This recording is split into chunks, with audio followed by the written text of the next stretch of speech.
Hola, mi nombre es Andrés Sánchez, médico naturista. Hoy les voy a hablar sobre la importancia de las vitaminas del complejo B y cuándo debería de suplementarse y cuándo no es recomendable.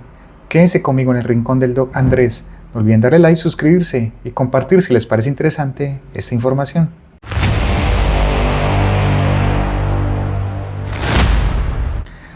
Las vitaminas del complejo B son unas vitaminas hidrosolubles muy importantes en nuestro organismo, debido a que pueden ir desde impulsar la producción de energía a través del ATP, ya que actúan como coenzimas, es decir, para que las enzimas provoquen una función adecuada de nuestro organismo, en este caso producción de energía. Esto se traduce en que su deficiencia podría llegar a provocar fatiga, cansancio, pérdida de memoria, falta de concentración. También actúan o ayudan en la producción de algunos neurotransmisores. Por eso su deficiencia y sobre todo a nivel del cerebro puede incluso llevar a aumentar o aparecer problemas de ansiedad o aumentar o aparecer problemas de depresión. También es muy importante su función a nivel de la producción de glóbulos rojos en la médula ósea, debido a que si hay deficiencia se provoca un tipo de anemia muy particular que se llama anemia megaloblástica, sobre todo con la B12 y la B9, que son los folatos. Cuando hay déficit de estas dos vitaminas del complejo E, se provoca esta anemia megaloblástica en la que los glóbulos rojos son muy grandes pero poco funcionales, no llevan el oxígeno adecuadamente a los tejidos. Es por eso que se provocan síntomas como fatiga, cansancio, sensación de falta de aire, y en la piel pues se ve también palidez, debido a que esto es particular en las anemias. También ayuda mucho en lo que es, hablando de piel, en la piel y en las mucosas, en una adecuada producción, debido a que su deficiencia severa puede provocar desde caída de cabello, dermatitis, queilitis, glositis, que es la inflamación de la lengua, la queilitis angular, que es como una especie de inflamación y lesión a nivel de la comisura de los labios. Entonces, como pueden ver, son muy importantes, pero no en todo el mundo hay que suplirlas. De hecho, para suplirlas siempre es importante tomar antes unos laboratorios. ¿Cuáles son los dos principales? La vitamina B9, que son los folatos, y sobre todo la B12. Son las que más se suelen tomar en laboratorios, y cuando hay alguna deficiencia, pues obviamente deben ser suplidas. Y también es muy importante tomar el hemograma precisamente para identificar si hay algún tipo de anemia. A pesar de que son 8 vitaminas, estas dos vitaminas suelen ser las que más deficiencias pueden llegar a tener.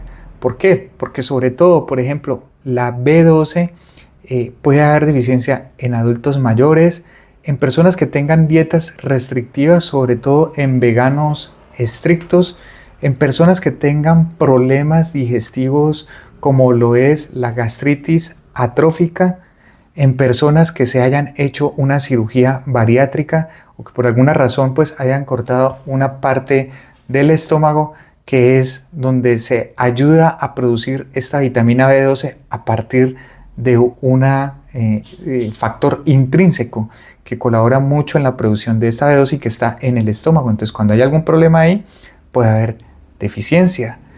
Y la otra que puede tener deficiencia muchas veces son los folatos, que puede haber deficiencia en el alcoholismo, en el embarazo, en una desnutrición severa, en problemas de malabsorción intestinal, problemas intestinales crónicos como la enfermedad de Crohn, o cuando también se ha hecho algún tipo de cirugía, sobre todo en la primera porción del intestino, que es el duodeno, que es donde más se absorben. Entonces podemos ver que estas dos vitaminas son muy importantes porque son las que más pueden llegar a provocar algunos problemas o déficit. A pesar de que son 8 en total, si estas dos están en condiciones normales, es muy difícil de que las otras estén bajas. Por eso es que en los laboratorios se toman normalmente estas dos. También se puede tomar la B6, que pues en algunas oportunidades podría llegarse a solicitar, sobre todo en personas que tienen una desnutrición aguda, que toman antibióticos para la tuberculosis, porque en estos casos se puede también reducir su absorción de la B6, y en personas que tengan un alcoholismo crónico. Pero ¿qué es lo que uno ve clínicamente o comúnmente en la consulta? Que la persona se suele autorrecetar el complejo B para muchos tipos de problemas o incluso de enfermedades, pero lo hacen sin tener una base clara, y esto ya está demostrado científicamente, que si no hay deficiencias, casi nunca suplir el complejo B va a tener algún tipo de ayuda, salvo en algunos contextos que ya les voy a mencionar más adelante. Pero ¿por qué les digo esto? Sobre todo yo lo he visto mucho en personas que hacen deporte y lo suplen básicamente con la sensación o con la esperanza, digámoslo así, de que va a llegar a mejorar la recuperación muscular, de que va a evitar los dolores musculares, de que va a ayudar a tener un mejor rendimiento. Y como les digo, esto puede llegar a ser así siempre y cuando tenga una leve deficiencia de complejo B, pero como les decía hace rato, se puede demostrar por laboratorio. Si no hay deficiencias, prácticamente no hay razón para suministrarlo, porque se ha visto que no tiene ningún tipo de beneficio en estos casos. Y en otros casos que se suele aplicar mucho es cuando hay dolores musculares. El complejo B de por sí no es un analgésico y tampoco actúa recuperando el músculo o mejorando lo que son contracturas o espasmos musculares. Se suele llegar a acompañar, es verdad, con otro tipo de medicamentos o incluso de fisioterapia, pero no es su función principal. Lo que sí se ha visto es que en neuropatías leves puede llegar a ser o coayudante, pero no un tratamiento de primera línea. Para esto pues hay otro tipo de tratamientos, bien sea convencionales o incluso naturales, que pueden ayudarnos más para las neuropatías, sobre todo cuando son de tipo diabético o de pronto alguna neuropatía que se puede haber llegado a presentar por algún tipo de ejercicio mal hecho o algún trauma, etc. Pero esto pues también hay que, digamos, cogerlo con pinzas, porque no es, como les decía, el principal tratamiento, puede ser simplemente un coadyuvante. Y sobre todo no está recomendado colocarlo por vía intravenosa o intramuscular de forma muy repetida, que lo he visto también que lo hacen muchas personas. ¿Por qué? Porque curiosamente, a pesar de que es muy importante para el desarrollo del sistema nervioso y que se utiliza para enfermedades del sistema nervioso, cuando se utiliza demasiado puede llegar a provocar una neuropatía sensitiva. Recuerden que, como lo dijo Paracelso hace más de 500 años, dijo: nada es veneno, todo es veneno, todo depende de la dosis.